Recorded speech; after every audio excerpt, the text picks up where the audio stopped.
Pagkatapos na mainit na pag-aaway, iniwan ako ng asawa ko sa istasyon ng tren sa probinsya ng walang pera at walang ay. Malapit na akong maglakad ng 30 metro, pauwi nang biglang may nagsalita, ang isang bulag na nakaupo sa bench. Kunwari anak mo ako.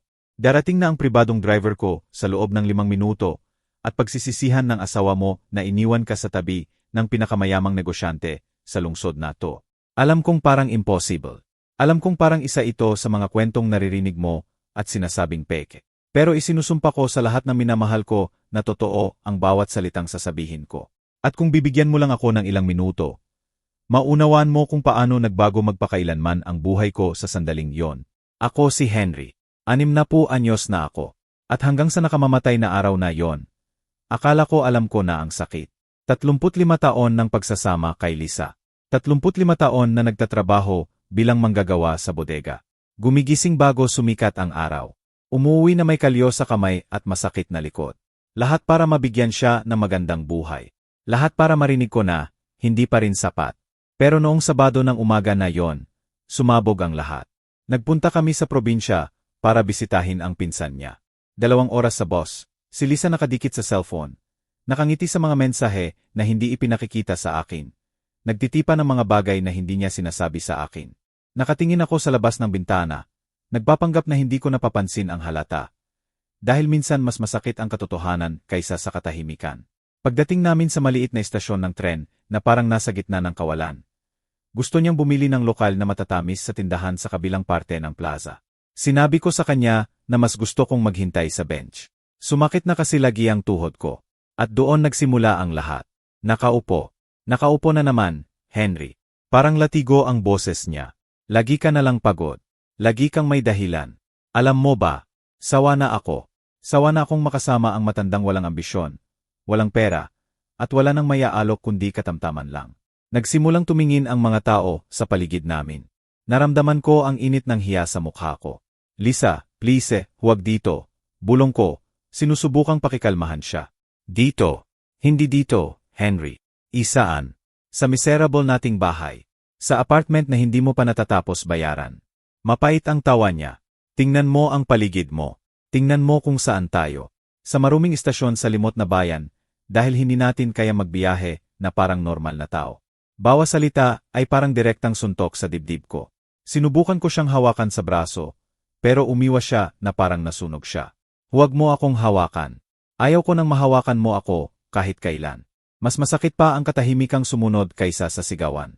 Huminga ng malalim si Lisa, tumingin sa cellphone, at pagkatapos ay tumingin sa akin ng mga matang hindi ko nakilala. Malamig. Walang laman. Alam mo ba, Henry, tapos na tayo. Hindi ko na kaya.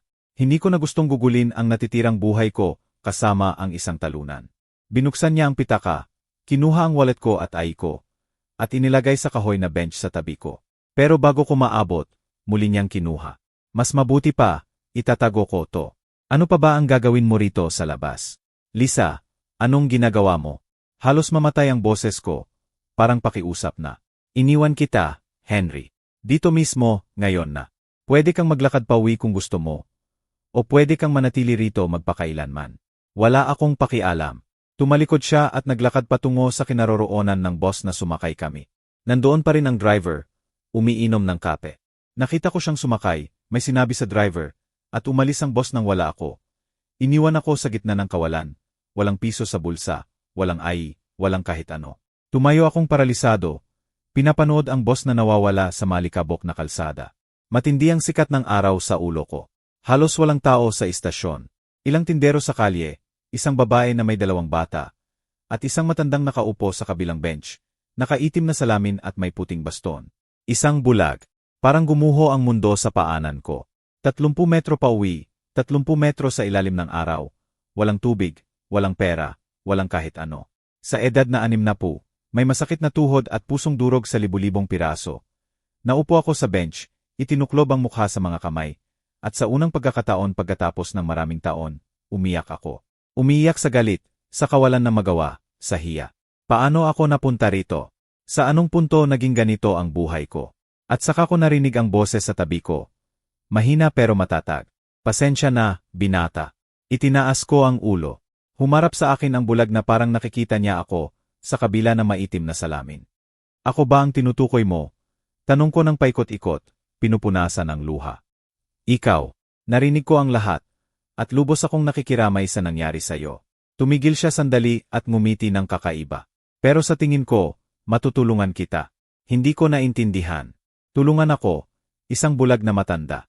Ayaw ko pong abalahin kayo, Ginoo. Salamat po.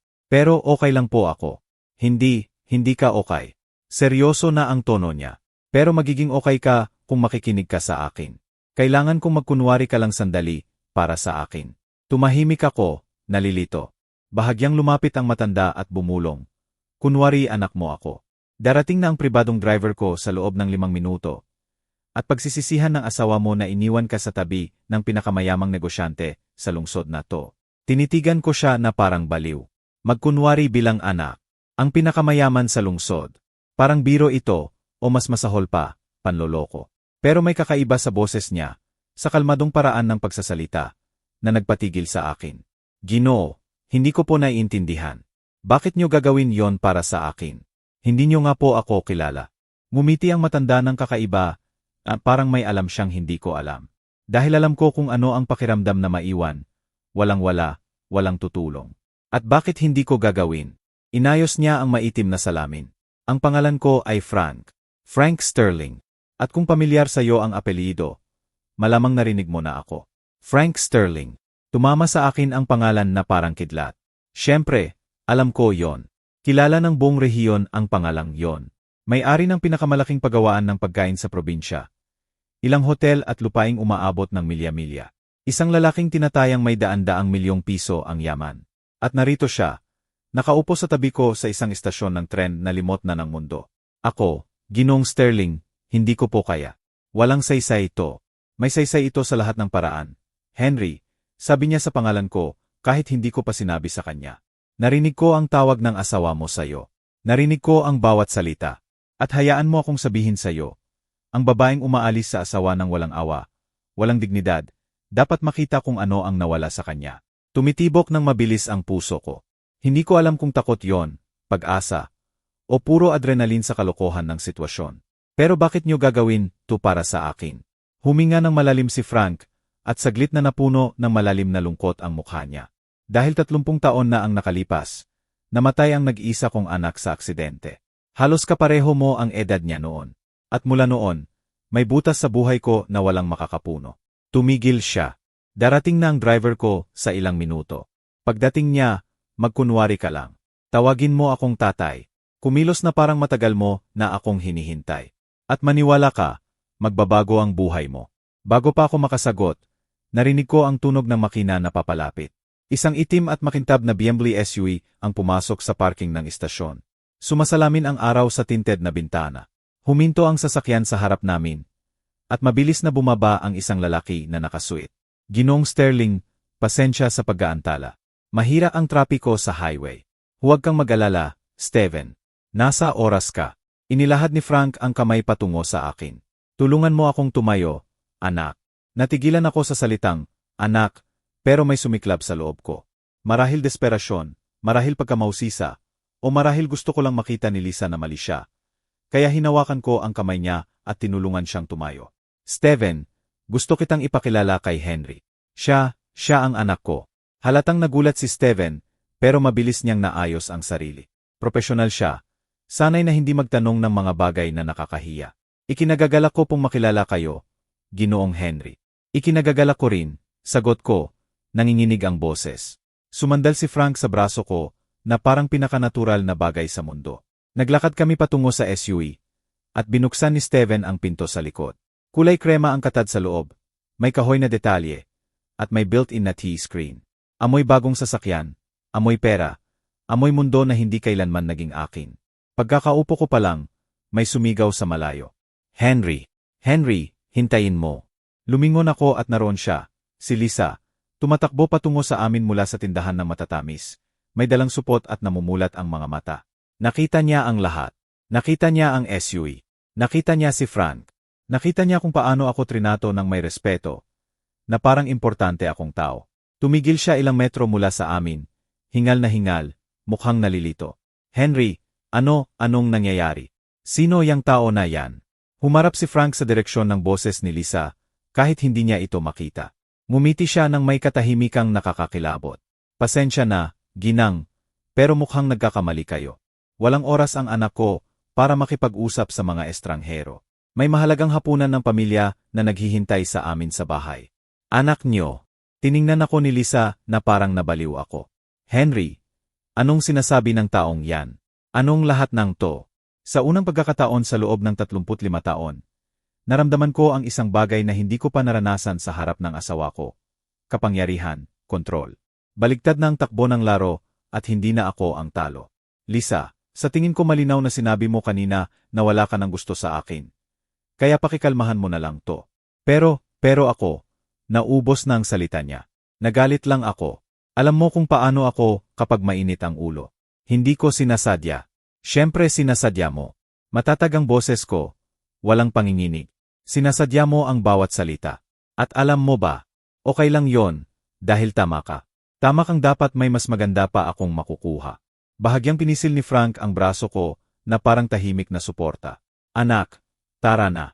Hinihintay na tayo ng ninang mo para sa tanghalian. Tumalikod siya kay Steven. Pakikalmahan mo na kami pauwi.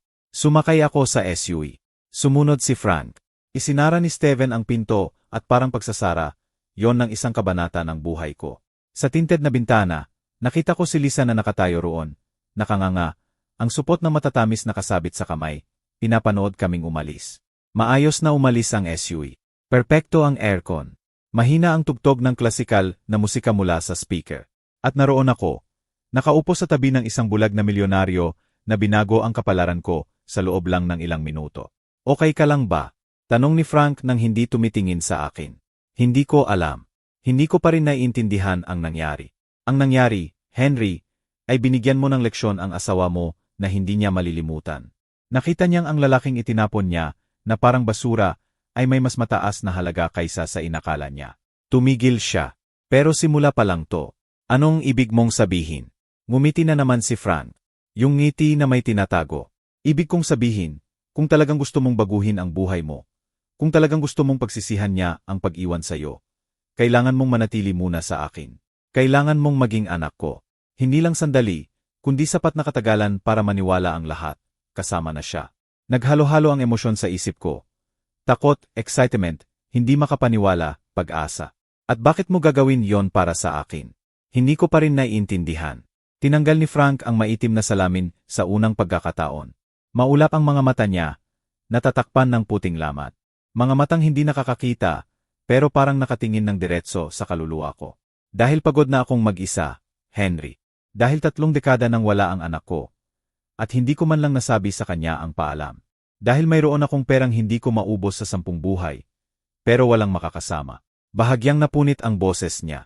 At dahil may nagsasabi sa akin na mabuting tao ka, isang lalaking karapat-dapat sa pangalawang pagkakataon. Bumalik ang luha sa mga mata ko. Pero ngayon hindi na dahil sa sakit. Dahil sa pag-asa na matagal ko nang hindi naramdaman. Hindi ko alam ang isasagot ko, Ginoong Frank. Sabihin mo lang na.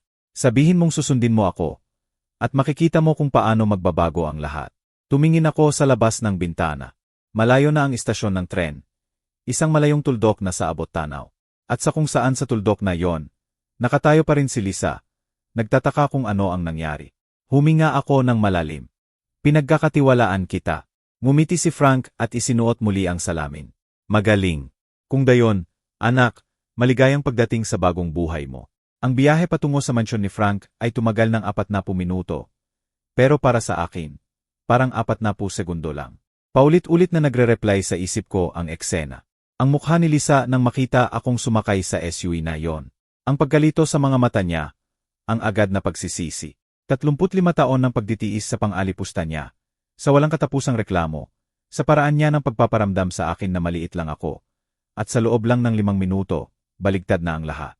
Lumabag ang SUV mula sa pangunahing highway patungo sa pribadong daan na may linya ng matatandang puno.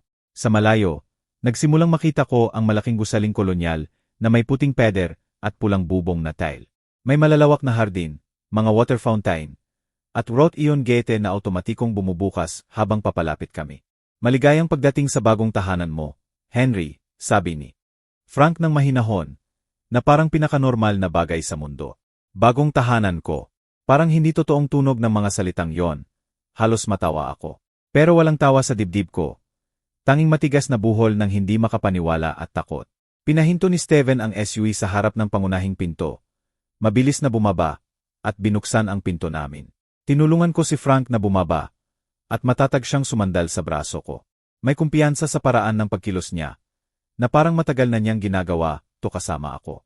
Steven, ipaalam mo kay Jen na kailangang ihanda ang guest room sa East Wing para sa anak ko.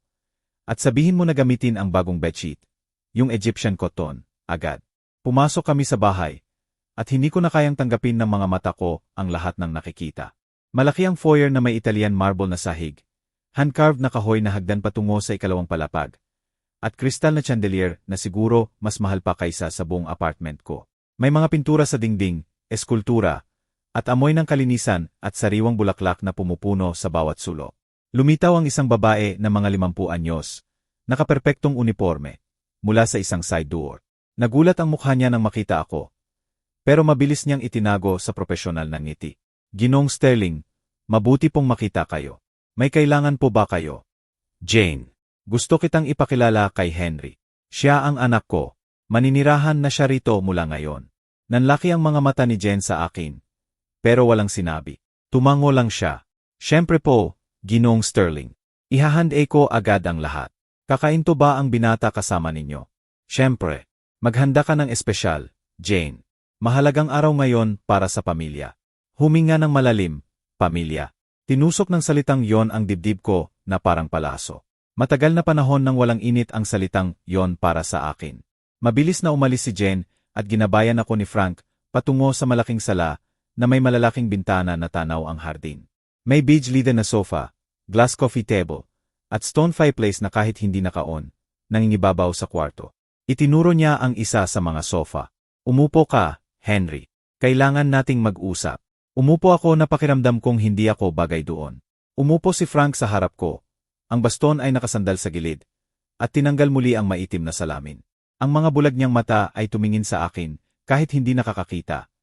Pero parang nakikita niya ako nang higit pa kaysa sa sinumang may perpektong paningin. Alam kong marami kang tanong, at lahat valid. Kaya magiging tapat ako sa'yo. Tumango ako kahit hindi niya makita. 30 taon na ang nakalipas nang mamatay ang anak kong si Anthony sa car accident. 30 anyo siya, bagong kasal, at buong buhay pa sa harap. Mula noon, hindi na nagbago ang misis ko. Namatay siya 5 taon pagkatapos, higit sa lungkot kaysa sa anumang sakit. At naiwan akong mag-isa kasama ang pera ko, mga kumpanya, at butas na to na hindi ko mapupunan. Bahagyang napunit ang boses niya, pero pinanatili niya ang pagiging kalmado. Mula noon, nakatira ako sa malaking bahay na tuna napapaligiran ng mga empleyado, business partners, mga taong lumalapit lang dahil sa pera ko, pero walang tunay na nagmamahal sa akin. Walang tumatawag sa akin na tatay. Walang nagpaparamdam sa akin na may saysay ang buhay ko maliban sa mga numero sa bank account. Tumahimik ako. Nararamdaman ang bigat ng mga salita niya. Nang marinig kita sa estasyon kanina, nang marinig ko kung paano ka inihiya, iniwan, at trinato na parang walang halaga ng asawa mo, may nabali sa loob ko. Dahil alam ko ang pag-iisa, Henry. At alam ko ang pakiramdam kapag wala ng layunin ang buhay mo. Tumigil siya. Pero alam ko rin na minsan, inilalagay ng Diyos ang mga tao sa landas natin para sa isang dahilan. At naniniwala akong ikaw yon para sa akin. Tumulo ang luha sa pisngi ko. Hindi ko na makontrol. Ginoong Frank, hindi ko po alam ang isasagot ko. Sobrang dami ito. Hindi po ako ang anak ninyo. Hindi ko po karapat-dapat ang lahat ng to. Huwag mong sabihin yan. Huwag mong sabihin hindi ka karapat-dapat sa kahit ano. Matigas ang boses niya. Buong buhay mo, nagtatrabaho ka para mabigyan ng magandang buhay ang babaeng yon. Isinakripisyo mo ang kalusugan, kabataan, kaligayahan, at binayaran ka ng pang-alipusta. Kung may karapat-dapat sa pangalawang pagkakataon, ikaw yon. Lumapit si Frank na parang gustong hawakan ako, pero tumigil. May mungkahi ako sa iyo, Henry. Manatili ka sa akin. Hindi bilang empleyado, hindi bilang bisita, kundi bilang anak ko. Manirahan sa bahay na to. Matuto tungkol sa mga negosyo ko. Hayaan mo akong ipakita sa iyo ang mundo na hindi mo naging bahagi. At bilang kapalit, isa lang ang hiling ko. Samahan mo ako. Tawagin mo akong tatay. At iparamdam mo sa akin na may saysay pa rin ang buhay ko. Tumitibok ng mabilis ang puso ko na akala mo sasabog. At paano ang asawa ko? Ang lumang buhay ko. Iniwan ka ng asawa mo, Henry. Siya ang gumawa ng desisyon. At tungkol sa lumang buhay mo, pwede kang bumalik kahit kailan. Pero garantisadong pagkatapos ng ilang buwan dito, hindi mo na gustong bumalik dahil matutuklasan mong karapat-dapat ka sa higit pa kaysa sa pinaniwala kanya. Inilahad ni Frank ang kamay niya sa hangin. Hinahanap ito. Ano ang sasabihin mo, anak? Tinatanggap mo bang maging bahagi ng pamilya ko? Tiningnan ko ang nakalahad niyang kamay, kulubot, may age spots, pero matibay. Tiningnan ko ang malaking kwarto na mas mahal pa kaysa sa lahat ng kinita ko sa buhay. Naisip ko ang maliit naming apartment, trabaho ko sa bodega. Si Lisa na uwi pagkatapos akong iwan sa kawalan. At saka naisip ko ang mukha niya nang makita akong sumakay sa SUV. Ang pagkalito, ang pagsisisi. Hinawakan ko ang kamay niya. Tinatanggap ko. Tatay. Ngumiti si Frank. Malaking, tunay na ngiti na puno ng kaligayahang matagal niyang hindi naramdaman. Salamat, anak. Salamat sa pagbigay ulit ng saysay sa buhay ko. Nanatili kami roon, magkahawak kamay. Dalawang mag-isang lalaki na nakahanap ng nawala sa kanila noon pa. Isang pamilya. Lumitaw si Jen sa pinto. Ginoong Sterling, handa na ang hapunan. At handa na rin ang kwarto ni Ginoong Henry. Magaling. Henry, tara na. Maghapunan tayo tulad ng dapat sa pamilya. Tumayo ako, pinoproseso pa rin ang lahat. Sinundan ko si Frank patungo sa malaking dining room na may solidong kahoy na mesa na kaya pang umupo ng 20 tao. Pero dalawa lang ang nakahanda, isa sa dulo at isa sa tabi nito. Tahimik kaming kumain sa una. Inihaw na manok, inihaw na gulay, imported na red wine. Bawat kagat ay parang iba, mas masarap, na parang alam ng pagkain na nagbago ang buhay ko. Bukas, tatawagan ko ang abogado ko, sabi bigla ni Frank. Sisimulang natin ang legal na proseso para gawing opisyal na tagapagmana ka. Lahat ng pag-aari ko, mga kumpanya, properties, bank accounts, magiging iyo kapag wala na ako. Halos mabilaukan ako sa wine. Ano? Hindi po, Ginoong Frank. Tatay, sobra yan. Hindi ko po matatanggap. Siyempre matatanggap mo. At siyempre gagawin mo. Dahil kung hindi para sa'yo, para kanino? Para sa mga uwak na naghihintay lang na mamatay ako, para pag-awayan ang yaman ko. Hindi, Henry. Mas gusto kong ibigay sa taong magpapahalaga rito. Sa taong magdadala ng pangalan ko ng may dangal. Hindi ko alam ang isasagot. Nagkagulo ang isip ko sa emosyon. Pero may isang bagay na kailangan mong malaman. Patuloy ni Frank, mas seryoso ang tono. Babalik ang asawa mo. Susubukan niyang ibalik ka. Sasabihin niyang nagsisisi siya, nagkamali, mahal ka pa rin, at kapag nangyari yon, ikaw ang magdedesisyon kung maniniwala ka o hindi. Naisip ko si Lisa, ang mga mata niya nang makita akong umalis. Hindi ko po iniisip na babalik siya, tatay. Malinaw na sinabi niya kung ano ang tingin niya sa akin. Umiling si Frank. Oh, babalik siya. Dahil ngayon, anak ka na ng pinakamayamang tao sa bayan. At ang pera, Henry, may espesyal na paraan ng pagpapalit ng puso ng mga tao. Pinanindig ng mga salita niya ang balahibo ko dahil sa kaibuturan ko. Alam kong tama siya.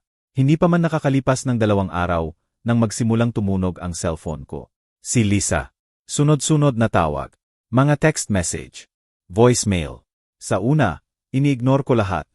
Pero ang pagpupumilit niya ay parang martilyo na tumatama sa konsensya ko. Sa ikatlong gabi, sinagot ko na. Henry, Diyos ko, sa wakas sumagot ka na. Kanina pa ako tumatawag ng walang tigil. Saan ka ba? Anong lahat ng to? Sino yung lalaki na yon? Desperado at halos hysterical ang boses niya. Ibang-iba sa malamig na babaeng umalis sa akin sa istasyon. Lisa, sa tingin ko malinaw na sinabi mo noong Sabado. Sinabi mong ayaw mo na sa akin, natalunan ako, na dapat may mas maganda pa sa akin. Henry, galit lang ako. Alam mo kung paano ako kapag mainit ang ulo. Hindi ko sinasadya. Umuwi ka na, please. Pwede tayong mag-usap. Pwede nating ayusin to. Tumahimik ako. Tinitingnan ang bagong kwarto ko. 3 beses mas malaki kaysa sa dating kwarto namin. May pribadong banyo na may jacuzzi, walk-in closet, at king-size bed na may bedsheet na siguro mas mahal pa kaysa sa dating matres namin. Tanaw mula sa bintana ang hardin na may ilaw na estratehikong inilagay. At sa gitna ay stone fountain na sumasayaw ang tubig sa liwanag ng buwan. Hindi na ako uwi, Lisa. Ano? Anong sinasabi mo, Henry? Dito ang bahay mo. Dito ang buhay mo. Hindi mo pwedeng iwan lang ganun. Kaya ko, at ginawa ko na. Iniwan mo ako nang walang-wala sa gitna ng kawalan. At alam mo ba, pinakamabuting bagay na ginawa mo para sa akin. Narinig ko ang mabilis na paghinga niya sa kabilang linya. Henry, yung matandang yon, si Frank, sino siya? Bakit sinabi mong anak mo siya?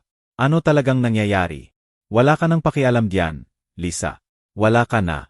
Wala akong pakialam. Ako ang asawa mo, Henry. May karapatan akong malaman kung saan ka at kanino ka kasama. Asawa mo ako sa papel lang. Wala nang iba. At malapit na, wala na rin yon. Matagal na katahimikan sa kabilang linya. Nang magsalita ulit siya, malambot na ang boses, manipulative. Yung boses na ginagamit niya kapag may gusto siyang makuha. Henry, honey, huwag kang magsalita ng ganun. Pamilya tayo. Hindi pwedeng itapon lang ng 35 taon dahil sa isang away lang. Please, sabihin mo lang kung saan ka. Pupuntahan kita at mag-usap tayo ng mahinahon. Hindi, Lisa. Tapos na to at maniwala ka. Mas magiging maayos ako nang wala ka. Binaba ko ang telepono bago pa siya makasagot. Nanginginig ang kamay ko. 35 taon ng pagsasama natapos sa 3 minutong tawag. Pero kakaiba, hindi ko naramdaman ang lungkot. Naramdaman ko ang kalayaan. Mas mahimbing akong nakatulog ng gabing yon kaysa sa mga nakaraang taon. Kinabukasan, maaga akong ginising ni Frank. Kumatok si Jen sa pinto para sabihing naghihintay si Ginoong Frank sa dining room para sa almusal. Nagbihis ako sa isa sa mga shirt na iniwan ni Jen sa closet ko kagabi. Bagong designer clothes na eksaktong sukat sa akin. May kumuha ng sukat ko nang hindi ko namamalayan. Nakaupo na si Frank sa dulo ng mesa na umiinom ng kape nang bumaba ako. Magandang umaga, tatay, sabi ko, at mas natural na lumabas ang salita kaysa sa inaasahan ko. Magandang umaga, anak. Matulog ka ba ng mahimbing? Mas mahimbing kaysa dati. Mabuti yon dahil mahalagang araw ngayon. Pupunta tayo sa abogado ko para simulan ang legal na adoption at inheritance paperwork. Magbubukas din tayo ng bank account sa pangalan mo at tuturuan kita tungkol sa mga negosyo ng pamilya. Sagana ang almusal. Sariwang prutas, bagong lutong tinapay, scrambled eggs, sariwang orange juice. Habang kumakain kami, ikinuwento sa akin ni Frank ang empire niya. May pagawaan ng pagkain na nag-export sa 12 bansa, 3 luxury hotel, ilang commercial properties, at stocks sa technology at energy companies. Tinatayang higit sa $500 milyong ang yaman niya. $500 milyong. Napakalaking numero na hindi ko maproseso. Ako na nagtatrabaho buong buhay para sa $1,200 lamang kada buwan. Ngayon ay nakaupo sa tabi ng lalaking kumikita niyan sa loob lang ng minuto. Alam kong marami itong iniisip. Sabi ni Frank na parang nababasa niya ang isip ko. Pero huwag kang mag-alala, dahan-dahan mong matututunan. At kasama mo si Steven sa bawat hakbang. Matagal na siyang right-hand man ko sa loob ng 20 taon. Pinagkakatiwalaan ko siya ng buhay ko. Pagkatapos ng almusal, sumakay kami sa SUV. Dinala kami ni Steven sa downtown, sa isang nakaistilong office building. Umakyat kami sa ika-negatibo, 12 palapag kung saan ang opisina ng abogado ni Frank. Isang lalaking nagngangalang Mark Stevens, mga 40 anyos, nakaperpektong suit at profesional na ngiti. Ginoong Sterling, ikinagagala ko pong narito kayo. At ito siguro si Ginoong Henry na binanggit ninyo sa telepono. Tama, Mark. Si Henry ang anak ko, at gusto kong simulan mo agad ang lahat ng legal na proseso para maging opisyal, to sa mata ng batas. Inanyayahan kami ni Mark na umupo at sinimulang ipaliwanag ang proseso. Legal adoption ng adult, pagbabago ng apelido kung gusto ko, modified will, powers of attorney, joint bank accounts. Umikot ang ulo ko sa sobrang legal na impormasyon. Ginoong Henry, may mahalagang tanong ako. Sabi ni Mark, direktang tumingin sa akin. Kasal pa po ba kayo hanggang ngayon? Pero nasa proseso na ng diborsyo. Naiintindihan ko. Kaya kailangan munang matapos ang diborsyo bago natin matuloy ang ilan sa mga formalidad na to. May karapatan ang legal na asawa sa anumang mana maliban kung may prenuptial agreement o final divorce decree. Tiningnan ni Frank si Mark nang may kunot no. Gaano katagal ang diborsyo dito? Depende. Kung mutual agreement at walang komplikadong assets na hatiin, pwede sa 3 hanggang 6 na buwan. Kung may away, pwede pang maraming taon. Henry, magiging problema ba ang asawa mo sa diborsyo? Naisip ko si Lisa, ang desperadong boses niya sa telepono. Kung paano nagbago ang ugali niya nang malaman niyang kasama ko, si Frank Sterling. Malamang po, tatay. Ngayong alam na niya kung sino kayo, Hindi ko iniisip na madaling papayag siyang pakawalan ako. Binagsak ni Frank ang baston sa sahig ng may inis. Mark, asikasuhin mo to. Mag-hire ka ng pinakamagaling na family lawyers. Gusto kong matapos ang diborsyo ng mabilis hanggat maaari. At ayaw kong makita ng babaeng, yon kahit isang sentimos ng yaman ko. Naiintindihan ko po, Ginoong Sterling. Makikipag-ugnayan ako sa Gimenez and Associates. Sila ang pinakamahusay sa komplikadong divorce cases. Lumabas kami sa opisina pagkatapos ng 2 oras na may folder na puno ng dokumento na kailangan kong pirmahan. Umikot pa rin ang ulo ko. Sa loob ng 1 linggo, mula sa manggagawa sa bodega na iniwan ng asawa, naging adopted son na ako ng isang bilyonaryo. Sa daan pauwi sa mansyon, seryosong nagsalita sa akin si Frank. Henry, kailangan mong maintindihan to. Mula ngayon, magbabago ng tuluyan ang buhay mo. Magbabago ang trato ng mga tao sa'yo. Gusto nilang maging kaibigan mo. Gusto nilang makipagnegosyo sa'yo. Maghahanap sila ng paraan para makalapit sa'yo. Pero karamihan, gusto lang nila ang pera mo. Naiintindihan ko po, tatay. Hindi pa, hindi mo pa talaga naiintindihan. Pero malapit na. Dahil hindi lang ang asawa mo ang babalik. Mga kamag-anak na hindi ka pinansin noon ay lilitaw din. Mga kaibigang nakalimutan ka. Mga tao mula sa nakaraan na biglang maalala kung gaano nila ka-apresyete noon. Naisip ko bigla ang kapatid kong si Claire. 2 taon na kaming hindi nag-uusap. Nag-asawa siya na mayaman, at mula noon, parang mas mababa na ako sa tingin niya. Sa family gatherings, halos hindi niya ako kinakausap. Laging ipinagmamalaki ang mga biyahe, alahas, bagong bahay. May kapatid po akong babae, sabi ko bigla. Si Claire. Matagal na kaming hindi nag-uusap. Iniisip mo bang hahanapin ka niya kapag nalaman niya to? Malamang po. Tumango si Frank. Kapag nangyari yon, bantayan mong mabuti ang intensyon niya. Ipinapakita ng mga tao ang tunay nilang kulay kapag may pera nakasali, Henry. At maniwala ka, matutuklasan mo ang mga bagay tungkol sa mga kilala mo na hindi mo inakala. Pagdating namin sa mansyon, nagsimulang umulan. Umakyat ako sa kwarto at humiga sa kama. Nakatitig sa kisam. Nag-vibrate ang cellphone ko. Mula kay Lisa. Henry, please. Kailangan nating mag-usap. Umuwi ka. Miss kita. Patawarin mo ako. Binura ko ang mensahe nang hindi sumasagot. Isa pang mensahe. Mula sa unknown number. Henry, si Claire ito, ang kapatid mo. Narinig ko na nahihirapan ka kay Lisa. Gusto ko lang sabihin na nandito ako para sa'yo. Tawagan mo ako kapag pwede. Tinitigan ko ng matagal ang mensahe. Tama si Frank. Ang mga daga, laging nakakahanap ng keso. Hindi ko sinagot agad ang mensahe ni Claire. Gusto ko munang makita kung gaano kalayo ang bigla niyang interes sa akin. Hindi ko na kailangang maghintay ng matagal. Kinabukasan, tumunog ang telepono ko habang nag-aalmusal. Siya yon. Henry, kapatid, bakit hindi mo sinasagot? Nag-alala ako sa'yo. Nag-alala. Peke ang tunog ng salita mula sa kanya. Hindi kailanman nag-alala si Claire sa akin. Hindi noong nawalan ako ng trabaho 5 taon na ang nakalipas. Hindi noong namatay si nanay at ako lang ang nagbayad ng libing dahil nasa Europe siya sa bakasyon.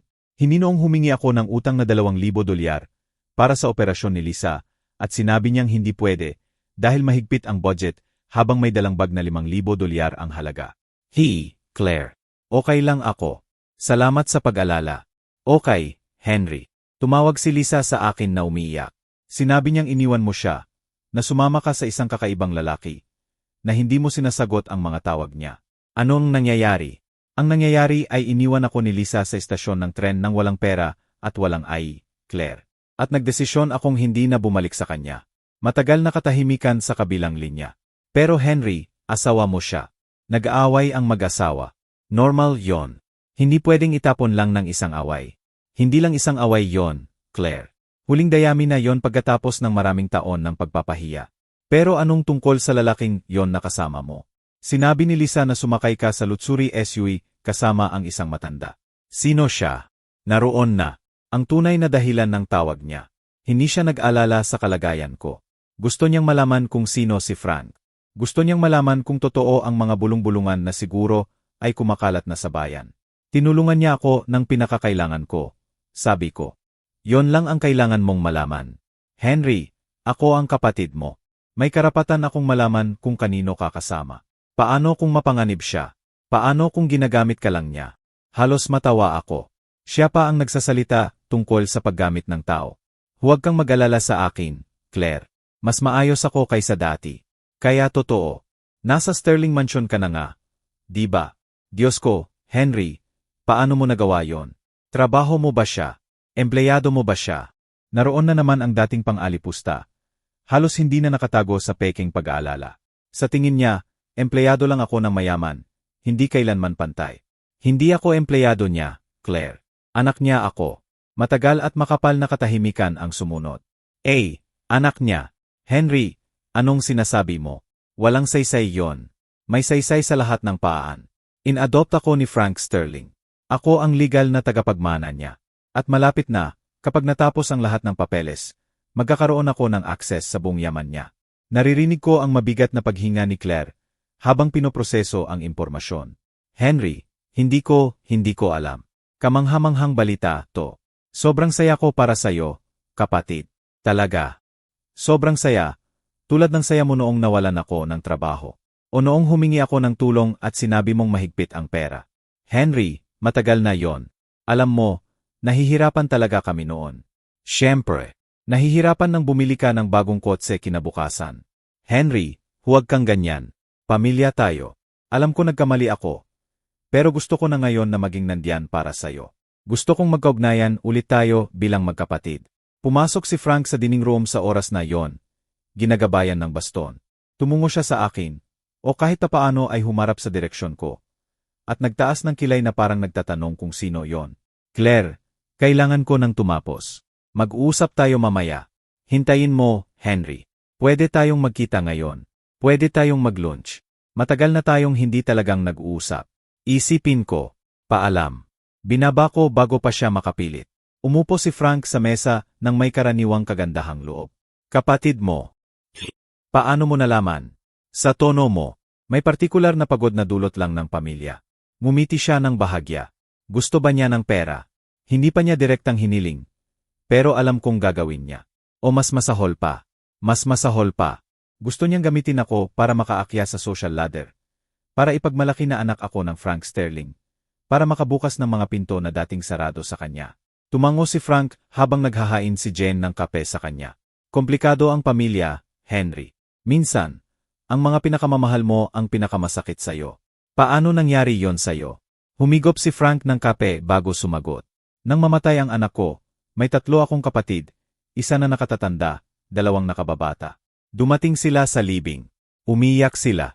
Sinabi nilang nandyan sila para sa akin. Pero pagkatapos basahin ang will at makita nilang si Anthony lang ang tagapagmana ko. At wala na akong anak. Nag-away-away sila kung sino ang dapat magmana kapag namatay ako. Sinisuhan pa nila ako, Henry. Mga sarili kong kapatid, naghahabol para pilitin akong hatiin ang mana habang buhay pa ako. Pinanindig ng mga salita niya ang balahibo ko. At ano ang ginawa mo? Pinutol ko ang mana nila. Binago ko ang will at nilinaw na hindi sila makakasalin kahit 1 sentimos ng pera ko. Mula noon, hindi na sila nakikipag-usap sa akin. At alam mo ba, hindi ko sila na-miss dahil naintindihan kong hindi nila ako minahal. Gusto lang nila ang meron ako. Inabot ni Frank ang kamay ko sa ibabaw ng mesa. Hinawakan ko. Kaya ikaw ang pinili ko, Henry. Dahil nang makita kita, wala kang kaalam-alam kung sino ako. Hindi mo ako hinanap. Hindi ka humingi ng kahit ano. Nasa pinakamababa ka ng buhay mo, durog, inihiya, at kahit ganoon, nagdalawang isip ka na mag-alok ako ng tulong dahil hindi ka sanay na tumanggap ng walang ibigay na kapalit. Yung kababaang loob na yon, integridad na yon, yung bagay na hindi mabibili ng pera. Napuno ako ng emosyon na hindi ko maipaliwanag. Pasasalamat, pero may mas malalim pa. Pakiramdam na sa unang pagkakataon sa buhay ko. Napahalagahan ako para sa kung sino ako, hindi para sa kung ano ang maibibigay ko. Salamat, tatay. Hindi mo alam kung gaano kahalaga yon sa akin. Alam ko, anak. Kaya sinabi ko sa'yo. Natapos namin ang araw na yon sa pagre-review ng mga dokumento sa pribadong opisina niya. Tinuruan ako ni Frank tungkol sa mga negosyo. Ipinaliwanag ang mga kontrata. Ipinakilala ako sa mga partner niya sa video call. Nakaka-overwhelm, pero nakaka-excite din. Sa unang pagkakataon sa buhay ko, naramdaman kong ginagamit ang utak ko sa higit pa sa pagluluod ng mga kahon. Sa hapon, dinala ko ni Steven sa high-end clothing boutique sa downtown. Iginiit ni Frank na kailangan ko ng buong wardrobe na bagay sa bagong posisyon ko. Pagkatapos ng 3 oras, lumabas ako na may 12 suite, 20 shirt, Italian shoes, Swiss watches, at platinum credit card sa pangalan ko na may $50,000 na monthly limit. $50,000, higit pa sa kinita ko sa 3 taon ng trabaho. Pagbalik ko sa mansyon, naghihintay na si Jane sa entrance na may pag-aalalang ekspresyon. Ginoong Henry, may babaeng naghihintay sa iyo sa sitting room. Sabi niya asawa mo raw. Tumigil ang puso ko. Si Lisa. Pumasok ako sa kwarto at naroon. Maayos ang pagbibihis, bagong damit, perpektong make-up, bagong ayos ang buhok. Pero may isang bagay sa mga mata niya na hindi niya maitago. Desperation. Henry, salamat sa pagpapakita mo sa akin. Alam kong hindi ko na-deserve kahit 5 minuto ng oras mo. Pero pakinggan mo muna ako. Nanatili akong nakatayo, hindi lumalapit, pinapanatili ang distansya. May 5 minuto ka, Lisa. Sabihin mo, Henry, pinakamalaking pagkakamali ko sa buhay ang ginawa ko. Tanga ako, bulag ako, walang utang na loob ako. Hindi ko napahalagahan ang lahat ng ginawa mo para sa akin. Ang lahat ng isinakripisyo mo. At nang iniwan kita sa istasyon, hindi ko alam ang ginagawa ko. Galit ako, frustrated sa buhay ko, at sinisi kita sa mga bagay na hindi mo kasalanan. Tumulo ang luha sa mukha niya. Pero nakita ko na yan dati. Alam ni Lisa kung paano umiyak kapag kailangan. Hindi pa rin ako nakakarinig ng tunay na paghingi ng tawad. Lisa, naririnig ko lang ang mga dahilan. Tama ka. Pasensya na, Henry. Talagang pasensya na. Patawarin mo ako. Liz, patawarin mo ako at magsimula ulit tayo. Pwede tayong maging masaya ulit. Pwede tayong maging pamilya ulit tulad ng dati. Pamilya tulad ng dati. Lisa, hindi tayo naging masaya. Hindi sa huling 0 taon. Lagi kang may gusto pa. Lagi kang nagrereklamo. Lagi mong pinaparamdam sa akin na hindi ako sapat. Pero ngayon magiging iba na. Ngayon mayroon kang kamanghamanghang oportunidad, kasama si Ginoong Sterling. Pwede tayong mabuhay ng maayos. Pwede tayong magbiyahe. Pwede nating makuha ang lahat ng pinapangarap natin. At naroon na, ang katotohanan sa likod ng mga luha niya. Hindi ako ang gusto niya. Ang pera ang gusto niya. Lumabas ka na sa bahay na to, Lisa. Ano? Hindi, Henry. Please. Sabi ko, lumabas ka at huwag nang bumalik. Makikipag-ugnayan ang abogado ko sa'yo tungkol sa diborsyo. Pirmahan mo ang papeles ng walang away at matatapos to ng mabilis. Kung lalaban ka, pinapangako ko, hindi ka mananalo. Tumingin sa akin si Lisa na halo ng gulat at galit. Ganito mo ba ako binabayaran, Henry? Pagkatapos ng 35 taon, itinapon mo ako na parang basura. Hindi, Lisa, ikaw ang nagtapon sa akin. Tinatanggap ko lang ang desisyon mo. Tumayo siya mula sa sofa, nanginginig sa galit. Hindi pa tapos to, Henry. Legal akong asawa mo. May karapatan ako, at lalaban ako para sa nararapat sa akin. Labanan mo ng gusto mo. Hindi ka mananalo. Lumabas siya ng malakas na pinagsarhan ng pinto. At naiwan akong nakatayo sa gitna ng marangyang kwarto. Pakiramdam na natapos ko na ang isang kabanata ng buhay ko magpakailanman. Ang mga sumunod na araw ay kakaibang halo ng katahimikan at tensyon. Tinuruan ako ni Frank tungkol sa mga negosyo tuwing umaga. Ipinakilala sa pinakamahalagang contacts. Ipinaliwanag kung paano gumagana ang empire niya. Sumisipsip ako ng lahat na parang espongha. Natuklasan kong may natural na talento ako sa negosyo na hindi ko nagamit sa paglulod ng kahon sa bodega. Pero iba ang gabi. Sa gabi, hindi tumitigil ang pag-vibrate ng cellphone ko. Si Lisa, si Claire, unknown numbers. Lahat may gusto sa akin. Lahat natuklasan na si Henry, ang talunan, ang manggagawa sa bodega, ay ngayon adopted son ng pinakamayamang tao sa lungsod. Isang linggo pagkatapos ng pagdating ni Lisa sa mansyon, dumating ang legal summon. Nag-hire siya ng mga abogado at naghahabol para sa alimony, division of assets, at compensation for emotional distress. Humihiling siya ng $50,000 kada buwan at kalahati ng anumang ari-arian na nakuha ko sa panahon ng pagsasama namin. Kasama na, ayon sa argumento ng mga abogado niya, ang anumang mana mula kay Frank sa hinahara. Halos matawa si Mark, ang abogado ni Frank, nang basahin ang mga dokumento. Walang legal na batayan to. Siya ang umalis sa'yo. May mga saksi, at anumang mana mula kay Ginoong Sterling ay pagkatapos ng paghihiwalay. Wala siyang karapatan sa kahit ano. Kung ganoon, bakit sinusubukan niya? Dahil desperado siya at siguro sinabi ng mga abogado niya na pwede kang pumayag sa settlement para iwasan ang mahabang trial. Pressure tactic yan. Si Frank, na nakaupo sa tabi ko sa opisina ni Mark. Binagsak ang baston sa sahig. Hindi tayo mag-settle kahit isang sentimos. Mark, kontra-atake tayo ng buong buo. Gusto kong maintindihan ng babaeng, yon na ginawa niya ang pinakamalaking pagkakamali sa buhay niya. Naiintindihan po, Ginoong Sterling. Ihahain ko ang diborsyo batay sa abandonment. Ipapakita ko ang mga pahayag ng mga saksi sa istasyon. At sisiguraduhin kung wala siyang matatanggap kahit ano. Lumabas kami sa opisina na may malinaw na estratehiya. Pero hindi ko matanggal ang discomfort sa dibdib ko. 35 taon ng pagsasama na natatapos sa legal na digmaan. Hindi ganito ko naisip ang pagtatapos. Alam ko ang iniisip mo. Sabi ni Frank sa SUV pauwi. Iniisip mong malupit to, na siguro dapat bigyan mo siya ng kaunti para matapos ng mabilis at walang gaanong away. Paano mo nalaman? Dahil mabuting tao ka, Henry. At ang mabubuting tao, laging nagdadalawang isip kapag kailangang maging matigas. Pero hayaan mo akong sabihin sa iyo ang natutunan ko maraming taon na ang nakalipas. Ang kabutihan, hindi nangangahulugang pagiging tanga. Iniwan ka niya.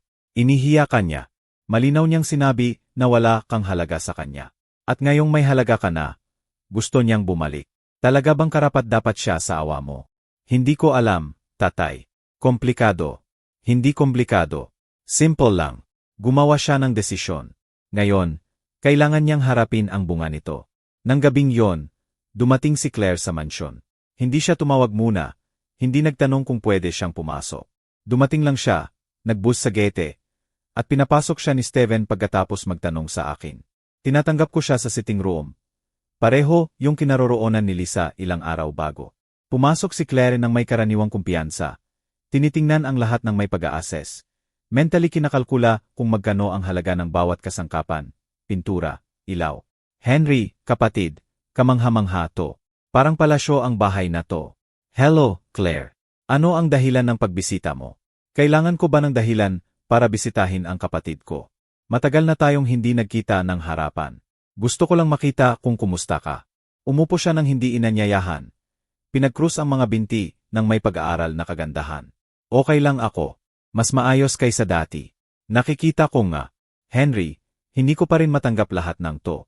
Paano nangyari ito? Paano mo nakilala si Ginoong Sterling? Ikinuwento ko ang kwento, ang edited version, ang away kay Lisa, ang pag-iwan sa istasyon, ang pagkikita kay Fran. Inomit ko ang pinakamasakit na detalye. Ang eksaktong salita ni Lisa, ang lalim ng pagpapahiya sa akin. Makinig ng mabuti si Claire. Pero nakikita ko ang gulong na umiikot sa isip niya. Parang fairy tale, Henry. Talaga. Sobrang saya ko para sa'yo. Tumigil siya. At alam mo, naisip ko. Ngayong nagbago ng ganito ang buhay mo, pwede tayong magtulungan. Naroon na. Ang tunay na dahilan ng pagbisita niya. Magtulungan saan? Alam mo namang maayos naman kami ni Greg. Pero lately medyo nahihirapan. Nahihirapan ang kumpanya ni Greg at may ilang financial commitments kami. Gusto mo ng pera, Claire? Kumurap siya. Nagula sa diretsahang tanong ko. Hindi naman na gusto ko ng pera, Henry. Naisip ko lang bilang pamilya, pwede tayong magsuporta sa isa't isa. Bukod pa, nang mamatay si tatay, tinulungan kita sa gastusin ng libing. Naalala mo, binigyan mo ako ng 2,000 na inutang ko at binayaran ko sa loob ng 6 na buwan. Claire. At bago yon, nang kailangan ko ng tulong, sinabi mong hindi pwede. Henry, iba yon. Noon talagang hindi kaya. Pero ngayong kaya ko na, inaasahan mo na tutulungan kita ng walang pag-iisip. Nanigas si Claire. Nagsimulang pumutok ang maskara ng concerned sister. Hindi ko inaasahan na magiging ganito ka, Henry. Pamilya tayo. Dapat magtulungan ang pamilya. Tama ka. Dapat. Pero sa mga nakaraang taon, nang ako ang nangangailangan ng tulong, wala ka. Ngayong mayroon na ako, dumating ka na may nakalahad na kamay. Hindi ko makapaniwala na ganyan ka karesentido. Diyos ko, Henry, naging arrogant rich people ka na, hinahamak ang sariling pamilya. Hindi ko hinahamak ang pamilya ko, Claire. Natuto lang akong kilalanin kung sino talaga ang nagmamahal sa akin, at kung sino ang gusto lang ng pera ko. Tumayo siya ng bigla, pula ang mukha sa galit. Alam mo ba, Henry, akala ko nagbago ka para sa mas mabuti. Pero nakikita ko nagiging bitter at selfish ka lang. At sakaling hindi mo alam, tumawag sa akin si Lisa. Sinabi niya kung paano mo siya trinato. Kung paano mo siya itinapon mula sa bahay na to. Tama siya. Hindi ka na ang lalaking kilala ko. Mabuti. Dahil yung lalaking yon tanga na nagpapahintay lang na samantalahin ang lahat. Lumakad si Claire patungo sa pinto, pero tumigil bago lumabas. Pagsisisihan mo to, Henry. Hiniling sa akin ni Lisa na mag-testify sa pabor niya sa divorce hearing. At alam mo ba, sa tingin ko gagawin ko, yon dahil deserve niya na may makukuha pagkatapos tiisin ka ng 35 taon. Tumama sa akin ang mga salita niya na parang suntok sa tiyan. Sarili kong kapatid na handang ipagkanulo ako para sa babaeng hindi nga niya kadugo. Gawin mo ang gusto mo, Claire, pero kapag lumabas ka na sa pintong yon, huwag nang bumalik dahil hindi ka na malulugod dito kahit kailan. Magaling. Hindi ko kailangan ng pera mo, at lalong hindi ko kailangan ng kapatid na feeling superior dahil lang inadopt siya ng isang mayamang matanda. Lumabas siya ng malakas na pinagsarhan ang pinto katulad ni Lisa, at naiwan akong nanginginig sa galit at sakit. Lumitaw si Frank sa pinto ng kwarto ilang minuto pagkatapos, ginagabayan ng tunog ng paghinga ko. Narinig ko ang lahat. Pasensya na, tatay. Ayaw ko sanang marinig mo yon. Huwag kang mag-sorry. Sinabi ko sa'yo na mangyayari ito. Ipinapakita ng mga tao ang tunay nilang mukha kapag may pera nakasali. Umupo siya sa tabi ko. Masakit ba? Sobrang sakit. Kapatid ko siya, tatay. Magkasama kaming lumaki. Nagbahagi kami ng buong buhay. Alam ko, anak. Pero minsan, ang mga taong kilala natin buong buhay natin ang pinaka hindi natin kilala. Hindi ka kailanman napahalagahan ng kapatid mo. At ngayong hindi ka na niya magagamit, inaatake ka niya. Mas madali niyang sisihin ka kaysa aminin na siya ang problema. Sinabi niyang magte-testify siya para kay Lisa. Natutulungan niya sa diborsyo. Tumango si Frank, hindi nagulat. Hayaan mo. Dedenina ni Mark ang testimonya niya. Dahil ang katotohanan nasa panig mo, Henry, at sa huli, lagi namang nananalo ang katotohanan. Hindi ako makatulog ng gabing yon. Nagbaliktad-baliktad ako. Iniisip si Claire, si Lisa, kung paano sumabog ang buhay ko sa libu-libong piraso sa napakaikling panahon. Pero naisip ko rin si Frank, kung paano isang estranghero ang nagpakita ng higit na pagmamahal at katapatan sa loob ng 2 linggo kaysa sa sarili kong pamilya sa loob ng mga dekada. Alas negatibo 3 na madaling araw. Bumaba ako sa kusina para uminom ng tubig. Naroon si Frank na nakaupo sa dilim na may tasa ng tsaa sa kamay. Hindi rin makatulog. Umupo ako sa harap niya. Hindi ko mapigilan ang pag-iisip sa lahat ng nangyayari. Normal yan. Nawawala mo ang mga taong akala mo pamilya mo. Masakit kahit hindi nila deserve. Paano mo nalagpasan ng ipagkanulo ka ng mga kapatid mo? Paano ka nakabangon? Humigop si Frank ng tsaa bago sumagot. Naintindihan ko na ang pamilya, hindi lang dugo, Henry. Ang pamilya ay katapatan, pagmamahal, pagiging nandiyan kapag pinakakailangan. At minsan, ang tunay na pamilya hindi yung ipinanganak mo, kundi yung pinili mo. Tumingin siya sa akin sa mga bulag niyang mata na parang nakikita ang lahat.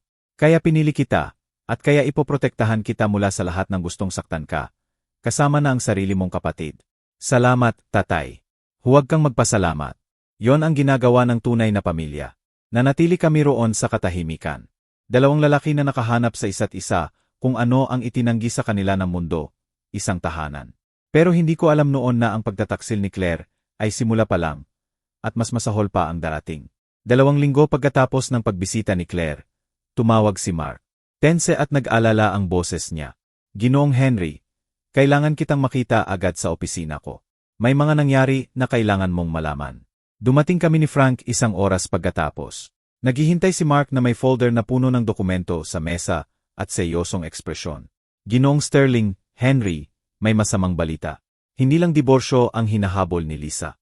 Ngayon sinasabi niyang nagkaroon ka ng marriage fraud at abandonment.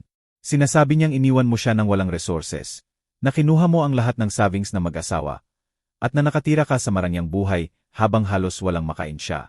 Ano? Kasinungalingan yan. Siya ang umalis sa akin nang walang-wala. Alam ko, pero may mga saksi siya.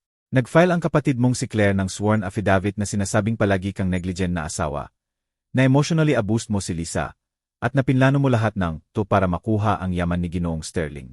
Parang binuhusan ako ng malamig na tubig. Sinabi ng sarili kong kapatid yon. May higit pa. Nag-hire si Lisa ng private investigator. Tinatanong nila ang legitimacy ng adoption. Sinasabing minanipula mo si Ginoong Sterling para i-adopt ka, sinamantala ang pagkabulag at pag-iisa niya. Binagsak ni Frank ang baston sa sahig ng napakalakas na narinig sa buong opisina. Katawa-tawa yan. Ako ay nasa full control ng mental faculties ko. Walang nagmanipula sa akin. Alam ko po, Ginoong Sterling, pero binubuo nila ang kaso. At ang pinakamasama, may iba pang tao na kasali. Pinsan ni Lisa na abogado ang humahawak sa kaso pro bono. At nakipag-ugnayan sila sa dating empleyado mo, Ginoong Sterling, naghahanap ng anumang pahayag na magpapangit sa imahe ni Henry. Gumuho ulit ang mundo ko. Pero sa pagkakataong to, hindi dahil sa pag-iwan, kundi sa kalkuladong pagtataksil. Ano ang pwede nating gawin? Huminga ng malalim si Mark. Pwede tayong lumaban. Nasa panig natin ang katotohanan. Pero kailangan kitang babalaan. Magiging pangit to. Napakapangit. Atakehin nila ang reputasyon mo, Henry. Susubukan nilang ipinta kang user, con-artist, at gagamitin nila ang sarili mong pamilya para gawin yon. Hinawakan ni Frank ang kamay ko sa ibabaw ng mesa. Lalaban tayo. Hindi natin hahayaang manalo ang mga ahas na yan. Mark, mag-hire ka ng pinakamahusay na criminal lawyers sa bansa. Gusto kong mag-counter-sue para sa defamation, slander, sa lahat ng kaya natin. At gusto kong imbestigahan mo rin si Lisa at Claire. Kung nagsisinungaling sila, may ebidensya dapat. Ang mga sumunod na araw ay parang bangungot. Nagsimulang mag-publish ang lokal na pahayagan ng mga artikulo tungkol sa scandalous adoption case ng Tecoon Sterling. May mga larawan ako na lumalabas sa mansyon. Spekulasyon tungkol sa intensyon ko. Mga interview sa close sources na sinasabing pinlano ko, raw, lahat mula sa simula. Nagbigay si Claire ng interview sa lokal na radio show. Narinig ko ito sa kotse habang nagmamaneho si Steven at katabi ko si Frank. Ang kapatid kong si Henry, palaging may ambisyon. Pero wala siyang kakayahang makamit ang kahit ano ng mag-isa. Nang makilala niya si Ginoong Sterling, nakita niya ang oportunidad at sinunggaban ito. Nakakalungkot makita kung paano mamanipula ang isang mahinang matanda para lang sa pera. Pinutol ng mga salita niya ang akin na parang kutsilyo. Patayin mo, sabi ko nang basag ang boses. Pinatay ni Steven ang radyo. Hinawakan ni Frank ang kamay ko. Huwag mo silang pakinggan, anak. Mga sinungaling ng despeadong babae, yan. Paano kung maniwala ang mga tao? Ano kung isipin ng lahat na con-artist ako? Hayaan mong isipin nila ang gusto nila. Alam natin ang katotohanan, at yon lang ang mahalaga. Pero lumala pa. Isang linggo pagkatapos, dumating ang court summon. Nag-request si Lisa ng temporary restraining order laban sa akin. Sinasabing binantaan ko siya at natatakot siya sa kaligtasan niya. Nag-file din siya ng charges ng emotional at financial domestic abuse. Katawa-tawa to, sabi ko nang ipaliwanag sa akin ni Mark. Hindi ko siya binantaan. Hindi ko siya sinaktan. Alam ko, pero may witness statements na kabaligtaran. Sinabi ni Claire na binantaan mo siya nang dumalaw siya sa iyo. May video raw siya na nakarecord sa cellphone niya. Video. Impossible yon. At saka ko naalala. Nang lumabas si Claire ng galit mula sa mansyon, kinuha niya ang cellphone. Akala ko para tumawag, pero nakarecord pala. Pwede nilang imanipula ang video. Sabi ni Frank ng matatag. Pwede nilang i-edit, alisin sa konteksto. Mark, kailangan natin ng sarili nating recordings. May nagre-record ba si Ginoong Sterling kay Lisa nang walang pahintulot? Pwede yung illegal. Ngumiti si Frank. Yung ngiti na natutunan ko nang kilalanin. Ngiti ng may plano. Mark, naalala mo ba ang unang hiling ko noong unang dinala natin si Henry dito? Na mag-install ng security cameras sa buong property. Kasama ang sitting room, entrances, at hardin. Mas mabilis ang tibok ng puso ko. Tatay, sinasabi mo bang may recording tayo ng lahat? Pagbisita ni Lisa, pagbisita ni Claire, bawas salita na sinabi nila, bawas sinungaling na sinusubukan nilang buuin. Tumahimik si Mark sandali, pinoproseso ang impormasyon. Ginoong Sterling, yon, binabago nito ang lahat. Kung may mga recording tayo, mapapatunayan natin na nagsisinungaling sila. Eksakto. Pero hindi pa natin ipapakita ang mga baraha natin. Hahayaan natin silang maghukay ng sariling libing. Hayaan silang magsinungaling, mag-testify, at kapag lubos na silang nakatali sa mga sinungalingan nila, wawasakin natin sila sa katotohanan. Riske ang estratehiya. Pero 50 taon nang nakaligtas si Frank sa mundo ng negosyo. Alam niya kung paano laruin ang laro. Ang preliminary hearing ay 3 linggo pagkatapos. Dumating ako sa korte kasama si Frank, Mark, at 3 iba pang abogado. Sa kabilang panig ay si Lisa, nakasuot na parang mahirap na biyuda na may simpleng damit at walang make-up. Sinusubukang magmukhang vulnerable. Sa tabi niya si Claire, pinsan niyang abogado, at 2 iba pang abogado mula sa malaking firm. Ang judge ay isang lalaki na mga 60 anyos na may seryosong ekspresyon. Pinakinggan niya ang mga argumento mula sa magkabilang panig sa loob ng 2 oras. Strategically umiyak si Lisa sa tamang oras. Tiningnan ako ni Claire nang may purong galit. Nang dumating ang tone ni Mark na magsalita, tumayo siya ng mahinahon. Your Honor, may conclusive evidence ang defense na lubos na nagpapabulaan sa lahat ng akusasyon ng accusing party.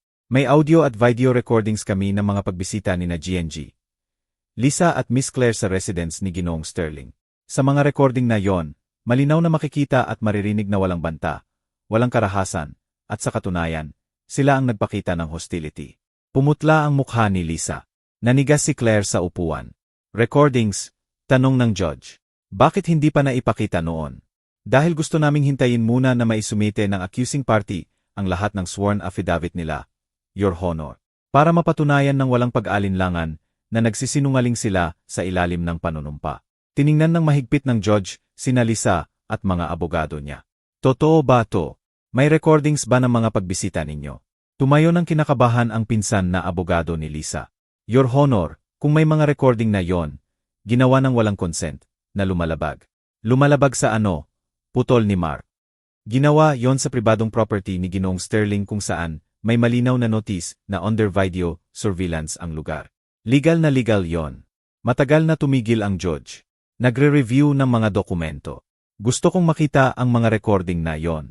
Parehong partido, sa opisina ko. Bukas ng 9:00 ng umaga. Ang hearing na to ay suspended hanggang sa oras na yon. Lumabas kami sa korte. Sinubukan ni Lisa na lapitan ako sa parking lot. Pero hinadlangan siya ni Steven. Henry, please. Kailangan nating mag-usap. Lumabas na sa kontrol to. Hindi ko gusto. Huwag kang lumapit sa anak ko. Sabi ni Frank ng malamig na boses. Sobra na ang pinsalang ginawa mo. Lumitaw si Claire sa likod ni Lisa. Mukhang wasak. Henry, please intindihin mo. Kinumbinsi ako ni Lisa. Sinabi niyang binantaan mo siya. Gusto ko lang. Nagsinungaling ka sa ilalim ng panunumpa, Claire. Hindi lang ako ipinagkanulo mo bilang kapatid. Gumawa ka pa ng krimen. Hindi, pwede ko ipaliwanag. Pero nakasakay na kami sa SUV. Umalis si Steven. Iniwan sila sa likod. Hinawakan ni Frank ang kamay ko. Bukas matatapos na to, anak. Bukas makikita nila kung sino ang tunay na biktima rito. At sa unang pagkakataon sa loob ng mga linggo, naramdaman ko ang pag-asa. Kinabukasan ng umaga, dumating kami sa opisina ng judge ng 8:45. Dala ni Mark ang tablet na may lahat ng recordings na organized chronologically. Katabi ko si Frank, kalmado, may kumpiyansang dulot lang ng pagkakaroon ng katotohanan sa panig. Dumating sina Lisa at Claire 15 pagkatapos, kasama ang mga abogado nila. Pareho silang mukhang pagod na pagod. May malalim na dark circles sa ilalim ng mga mata. Halatang hindi sila nakatulog. Tinanggap kami ng judge sa pribadong chambers niya. Isang simpleng opisina na puno ng legal books sa shelves at malaking oak desk. Inanyayahan kaming umupo at diretso sa punto. G. Stevens, ipakita mo sa akin ang mga recording na yon. I-connect ka ni Mark ang tablet sa malaking screen sa dingding. Nagsimulang mag-play ang unang recording. Ang araw na dumating si Lisa sa mansyon. Perpekto ang quality ng video, kristal ang audio. Malinaw na makikita ang pagpasok niya sa sitting room na nagpapanggap ng luha. Kung paano nagbago ang tono ng salita niya nang sabihin kung hindi ako, babalik sa kanya. At sa huli, ang ekspresyon ng purong galit nang sabihin kung lumabas siya. Hindi pa tapos to, Henry. Legal akong asawa mo. May karapatan ako, at lalaban ako para sa nararapat sa akin. Ang sarili niyang salita ang nagparusa sa kanya. Walang banta mula sa akin, walang karahasan. Isang babaeng galit lang dahil nabigo ang plano niyang makabalik para ma-access ang pera. Ang ikalawang recording ay kay Claire. Ang buong pagbisita niya, mula pagpasok, pag-assess ng bawat kasangkapan hanggang sa paghingi ng pera ng hindi direktang sabihin. At sa wakas ang pagsabog ng galit ng sabihin kung hindi. Pagsisisihan mo to, Henry. Hiniling sa akin ni Lisa na mag-testify sa pabor niya sa divorce hearing. At alam mo ba? Sa tingin ko gagawin ko yon. Itinigil ng judge ang video at tiningnan ng mahigpit si Claire. Miss, binantaan mo ba magbibigay ng false testimony sa pabor ng plaintiff? Pumuti si Claire na parang papel. Hindi, galit lang ako. Hindi ko sinasadya. Pero nag-file ka ng sworn affidavit na sinasabing violent at negligent ang kapatid mo. Tama. Pero may recording ba kung saan nagpakita ng violent o threatening behavior si G. Henry. Umiling si Mark. Wala po, Your Honor. Sa lahat ng recording, kalmado at magalang ang pagkilos ni G. Henry, kahit verbal attack ang nararanasan niya. Sumandal ang judge sa upuan. Tiningnan sina Lisa at mga abogado. Ginang, may naisasabi ka pa ba sa depensa mo? Sinubukan ni Lisa na magsalita, pero basag ang boses. Akala ko binantaan niya ako. Sinabi sa akin ni Claire. Kaya ang testimonya mo batay sa narinig mo mula sa iba, hindi sa mga personal mong nakita. Pero, itinaas ng judge ang kamay, pinigilan siya. Sapat na sa akin. Ginang Lisa, Miss Claire, pareho kayong nagsinungaling sa ilalim ng panunumpa. Nagsubmit kayo ng false statements sa korte na to. Yan ay perjury, isang seryosong krimen. Ipapaliwanag ng mga abogado ninyo ang legal na bunga ng mga aksyon ninyo. Sinubukan ng pinsan na abogado ni Lisa na makialam. Your Honor, kung pwede. Tahimik. Ayaw ko nang marinig pa. Tumingin ang judge kay Mark. Nais ba ng defendant na ituloy ang countersuit? Po, Your Honor. Para sa defamation, slander, at emotional distress. Humihiling din kami na mag-file ng legal proceedings laban sa mga accusers para sa perjury. Aprobado. Bukod pa rito, dinidismiss ko ang lahat ng claims ni GNG, Lisa. Walang ebidensya ng abuse, financial abandonment, o kahit anong akusasyon na iniharap niya. Ang diborsyo ay magpapatuloy sa terms ng separation dahil sa abandonment ng plaintiff. Walang alimony o compensation na matatanggap si GNG, Lisa kahit ano. Nagsimulang umiyak si Lisa, pero sa pagkakataong to, tunay na luha ng desperasyon. Hindi, please, Your Honor. Wala akong wala. Walang pera, walang trabaho. Dapat mong inisip yon bago mo iniwan ang asawa mo at sinubukan mong i-extort siya. Ang hearing na 2 ay adjourned. Ipapadala ng assistant ko ang official documentation sa loob ng 48 oras. Lumabas kami sa chambers ng judge. Sa hallway, sinubukan ulit ni Claire na lapitan ako. Henry, please, kapatid, huwag mo silang hayaang mag-file ng kaso laban sa akin. May mga anak ako. May pamilya ako. Kung mabiyayaan ako ng perjury, mawawala ang lahat sa akin. Tiningnan ko siya sa mga mata. Parehong mga mata na tumingin sa akin nang may pang-alipusta noong mahirap ako. Parehong mga mata na kumikinang sa kasakiman nang malaman niyang mayaman na ako. At ngayon, parehong mga matang yon ang namamanhik ng awa. Dapat mong inisip ang mga anak mo bago mo ipagkanulo ang kapatid mo, Claire. Bago ka magsinungaling sa ilalim ng panunumpa. Bago mo sinubukang sirain ang buhay ko dahil sa kasakiman. Henry, please. Sinabi ni Lisa na binantaan kita. Sinabi niyang nagbago ka, na mapanganib ka na. Gusto ko lang protektahan siya. Sinungaling. Gusto mo ng pera. Gusto mong manalo si Lisa sa kaso para maibigay mo sa akin ang hiniling mo. Pero hindi gumana. At ngayon, haharapin mo ang bunga ng mga aksyon mo. Hinawakan ni Frank ang braso ko ng mahinahon. Tara na, anak. Hindi na nila deserve ang oras mo. Naglakad kami patungo sa labasan. Sa likod namin, naiwan sina Lisa at Claire na umiyak sa hallway ng korte. Napapaligiran ng mga abogado na siguro ay nagpapaliwanag kung ilang taon sila makukulong dahil sa perjury. Sa SUV pauwi sa mansyon, mahinahong nagsalita si Frank. Ano ang nararamdaman mo? Hindi ko alam. Dapat victorious ako. Pero pakiramdam ko walang laman. Normal yan. Nakita mo lang ang tunay na mukha ng mga taong minahal mo. Masakit yon. Kahit deserve nila ang natanggap nila. Sa tingin mo ba masyado akong matigas kay Claire? Hindi. Matapat ka. Gumawa siya ng mga desisyon, Henry. May malay na desisyon na magsinungaling, magkanulo sa'yo, subukang sirain ka. Ang mga bunga ay sa kanya, hindi sa'yo. Dumating kami sa mansyon nang magsimulang umulan. Naghihintay si Jen sa entrance na may mga tuwalya at mainit na tsaa. Umakyat si Frank sa kwarto para magpahinga, at nanatili ako sa sitting room, pinapanood ang ulan sa hardin. Nag-vibrate ang cellphone ko. Unknown number. Nagdalawang isip ako, pero sinagot ko. Henry, si Greg ito, asawa ni Claire. Ano ang gusto mo, Greg? Kailangan nating mag-usap. Wasak na wasak si Claire. Umiyak siya ng tuloy-tuloy sa bahay. Nagtatanong ang mga bata kung ano ang mali. Please, Henry, kailangan mong i-drop ang charges. Nagkamali siya, pero hindi niya deserve na makulong. Pagkakamali, Greg, nagsinungaling siya sa ilalim ng panunumpa.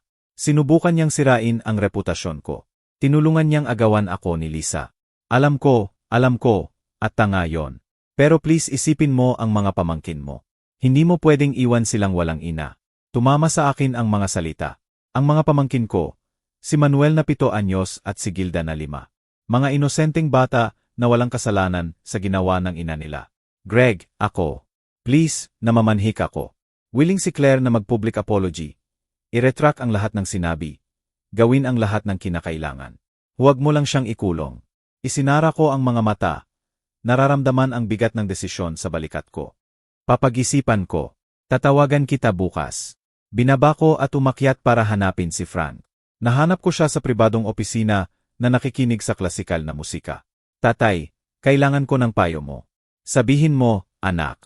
Ikinuwento ko ang tawag ni Greg, ang mga pamangkin, ang guilt na nararamdaman ko. Tahimik na nakinig si Frank, at nang matapos ako, nagsalita siya ng may karunungan. Henry, ang hustisya at paghihiganti ay dalawang magkaibang bagay. Ang hustisya ay pagbibigay sa bawat isa ng nararapat sa kanila. Ang paghihiganti ay pagsasaktan dahil nasaktan ka. Si Claire deserve ng bunga sa ginawa niya. Pero ang tanong na kailangan mong itanong sa sarili mo ay, anong klaseng tao ang gusto mong maging? Yung taong sumisira ng pamilya kahit sila ang may sala. O yung taong nagtatakda na matibay na hangganan pero nagpapakita ng awa kapag posible. Hindi ko alam. Kung dayon, pag-isipan mo ito ngayong gabi. At bukas kapag may sagot ka na, alam mong tama, yon dahil galing yon dito. Tinuro niya ang dibdib niya kung saan ang puso. Hindi ako nakatulog ng gabing yon. Nagbaliktad-baliktad ako, iniisip si Claire, ang mga pamangkin, si Lisa, at lahat ng nangyari. At sa isang punto sa madaling araw, habang patuloy ang ulan sa labas, alam ko na ang dapat kong gawin. Kinabukasan, tinawagan ko si Mark. Gusto kong i-drop ang perjury charges laban kay Claire, pero may kondisyon. Anong kondisyon? Na magre-retract siya publicly ng lahat ng sinabi. Na mag-apologize siya sa parehong media kung saan niya ako dininahon. At napirmahan niya ang dokumento na inaamin niyang nagsinungaling siya at sumasang-ayon na walang kontak sa akin kahit kailan. At si Lisa, sa kanya, itutuloy ko. Haharapin niya ang buong bunga. Walang inosenteng anak na magdurusa sa aksyon niya. Naiintindihan. Ihahand-e ko ang mga dokumento. Nang sabihin ko ang desisyon ko kay Frank, ngumiti siya. Tamang ginawa mo, anak. Ipinakita mong mas mabuti ka sa kanila. Pero nagtakda ka rin ng malinaw na hangganan. Yan ang karunungan. 2 araw pagkatapos, lumabas si Claire sa isang radio program. Basag ang boses, at in-retract ang lahat. Nagsinungaling ako tungkol sa kapatid kong si Henry. Sinabi ko ang mga kakilakilabot na bagay na hindi totoo. Ginawa ko yon dahil sa kasakiman, inggit, at katangahan. Mabuting tao si Henry na hindi deserve ng kahit ano sa ginawa ko sa kanya. At humihingi ako ng tawad sa kanya.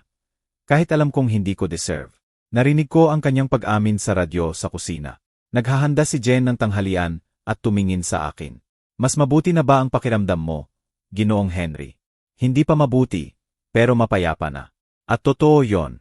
Sa unang pagkakataon sa loob ng mga linggo, naramdaman ko ang kapayapaan. 6 na buwan pagkatapos, ganap na nagbago ang buhay ko. Natapos ang diborsyo kay Lisa nang walang karagdagang problema. Wala siyang nakuha, tulad ng desisyon ng judge, at naharap sa reduced charges para sa attempted procedural fraud. 2 taon ng probation at 20,000 dolyar na multa na hindi niya kayang bayaran. Ang huling balita ko sa kanya, nakatira siya sa pinsan sa maliit na apartment at nagtatrabaho bilang cashier sa supermarket. Natupad ni Claire ang lahat ng kondisyon. Publicly nag-retract, pinirmahan ang mga dokumento, at hindi na siya tumawag o nag-message sa akin. Isang beses lang tumawag si Greg para magpasalamat na hindi ko pinakulong si Claire. Sinabi ko sa kanya na ginawa ko yon para sa mga pamangkin, hindi para sa kanya, at totoo yon. Naging magkaugnay kami ni Frank. Tuwing umaga, nag-almusal kami ng sama-sama.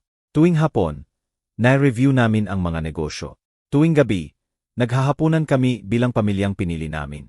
Tinuruan niya ako ng lahat tungkol sa empire niya. At natuklasan kong may natural na talento ako sa negosyo na hindi ko alam na umiiral. Natapos ang legal na adoption 3 buwan pagkatapos ng hearing. Noong araw na pirmahan ng judge ang mga dokumento at ibinigay sa akin ang bagong birth certificate na nagsasabing Henry Sterling, umiyak ako na parang bata. Umiyak din si Frank, kahit sinusubukan niyang itago. Ngayon opisyal ka ng anak ko, sabi niya, makapal ang emosyon sa boses. At opisyal ka ng ama ko. Palagi ka ng ama ko, tatay. Mula sa araw na natagpuan mo ako sa istasyon na yon. Isang hapon, Nakaupo kami sa hardin na tinatamasa ang paglubog ng araw nang seryosong nagsalita sa akin si Frank. Henry, may isang bagay na kailangan kong sabihin sa'yo. Isang bagay na itinatago ko mula pa noong unang araw natin magkita. Ano yon, tatay? Hindi ako aksidenteng naroon sa istasyon na yon. Pumunta ako roon dahil may nagsabi sa akin na may lalaking nahihirapan. Iniwan ng asawa. Si Steven ang nagmaneho sa akin specifically sa lugar na yon. Natigilan ako. Ano? Sino ang nagsabi sa'yo? Ngumiti si Frank. Si Jane. Pinsan niya ang isa sa mga tindero sa istasyon. Nakita ng tindero na yon ang lahat ng nangyari sa'yo at kay Lisa. Sinabi niya kay Jane. At sinabi ni Jane sa akin. At may isang bagay sa paraan ng paglalarawan niya na nagpaisip sa akin na pumunta. Na siguro sa wakas, makikita ko ang hinahanap ko sa loob ng 30 taon. Tumulo ang luha sa pisngi ko. Sa lahat ng oras na yon, alam mo na pala. Sa lahat ng oras na yon, alam kong kailangan mo ng tulong. Pero hindi ko alam na ikaw rin ang eksaktong kailangan ko. Yan ang tadhana, anak, o Diyos, o ano pa man ang itawag mo. Nanatili kami sa katahimikan. Pinapanood ang araw na lumulubog sa likod ng mga bundok. Alam mo ba kung ano ang pinakakakaiba sa lahat ng to? Sabi ko sa wakas. Ano? Na kung hindi ako iniwan ni Lisa noong araw na yon, magiging pareho pa rin akong malungkot na lalaki. Nagtatrabaho sa bodega. Pakiramdam na maliit, nagpapahintay na yurakan ng iba. Ang pinakamasamang kalupitan niya ang naging pinakamalaking biyaya ko. Pinisil ni Frank ang kamay ko. Ganun talaga minsan ang buhay. Ang pinakamasamang bagay na nangyayari sa atin ang nagiging dahilan para magbago tayo ng husto. Noong araw na yon sa istasyon, nang akala ko tapos na ang lahat, yon pala ang simula ng tunay kong buhay. At ng buhay ko rin, anak. At ng buhay ko rin. Ngayon, 2 taon pagkatapos ng araw na yon sa istasyon ng tren, sina ako ng Sterling Enterprises. Opisyal nang nagretiro si Frank 6 na buwan na ang nakalipas. Kahit 2 beses pa rin siyang pumupunta sa opisina kada linggo para mag-supervise, sabi niya. Sa totoo lang, siguro gusto niya lang siguraduhin na hindi ko sinisira ang legacy niya. Hindi ko na narinig mula kay Lisa. Narinig ko na sinubukan niyang magdemanda ulit. Pero iniwan ng abogado niya ang kaso nang makita na walang batayan. Nagpapadala si Claire ng Christmas card kada taon. Hindi ko binubuksan. Inilalagay ko lang sa drawer nang hindi binabasa. May mga tulay na minsang nasunog na hindi na dapat at hindi na kailangang itayong muli. 1 buwan na ang nakalipas. Bumalik ako sa istasyon ng tren na yon. Hiniling ko kay Steven na dalhin ako roon. Naupo ako sa parehong bench kung saan nagbago magpakailanman ang buhay ko. Ang parehong bench kung saan umiyak ako. Pakiramdam na talo na. Akala ko nasa pinakamababa na ako. Malapit lang ay may nag-aaway na batang mag-asawa. Sumisigaw ang babae sa lalaki. Sinasabing talunan siya, walang halaga. May nawawalang, durog na tingin sa mga mata ng lalaki. Katulad ng sa akin noong araw na yon. Tumayo ako at lumapit sa kanila. Tumigil ang pagsigaw ng babae nang makita akong papalapit. Pasensya na, sabi ko sa lalaki. Kailangan mo bang tawagan ko ang mayroon ka? Tumingin siya sa akin ng nalilito. May luha sa mga mata. Okay lang po ako, salamat. Inabot ko sa kanya ang business card ko. Kung sakaling kailangan mo ng tulong, trabaho, o kahit isang taong makikinig, tawagan mo lang ako kahit anong oras. Kinuha niya ang card nang nanginginig ang kamay. Tinitigan ako ng babae nang namumulat ang mga mata. Siguro kinikilala ang pangalang Sterling. Bumalik ako sa SUV kung saan naghihintay si Frank. Mabuting gawa ba ang ginawa mo ngayon? Tanong niya nang may ngiti. Sinubukan ko. Hindi ko alam kung tatawag siya. Pero kung tatawag siya, tutulungan ko siya katulad ng pagtulong mo sa akin. Yan ang paraan ng pagbuo ng legacy, anak. Hindi lang sa pera, kundi sa awa. Noong araw na yon, naiwan akong mag-isa sa istasyon ng tren. Akala ko tapos na ang buhay ko. Pero sa katotohanan, nagsisimula pa lang. Nawala ko ng asawang hindi kailanman nagpahala sa akin. Ng kapatid na hindi kailanman nagrespeto sa akin. At ng buhay na hindi kailanman nagpamasaya sa akin. Bilang kapalit, nakuha ko ang isang amang nagmamahal sa akin ng walang kondisyon. Isang pamilyang pinili ko mismo. At ang dignidad na lagi kong deserve, pero hindi ko hiniling. Minsan, ang pinakamalaking pagtataksil ang pinakamalaking biyaya sa anyo ng pagpapangga. At minsan, ang paghahanap ng tunay na tahanan ay nangangahulugan ng pagkawala muna ng lahat ng iba. Ngayon ako si Henry Sterling, anak, negosyante, at sa wakas ay lalaking mapayapa na sa sarili. At lahat ng to ay nagsimula noong araw na bumulong sa akin ang isang bulag na lalaki. Kunwari anak mo ako.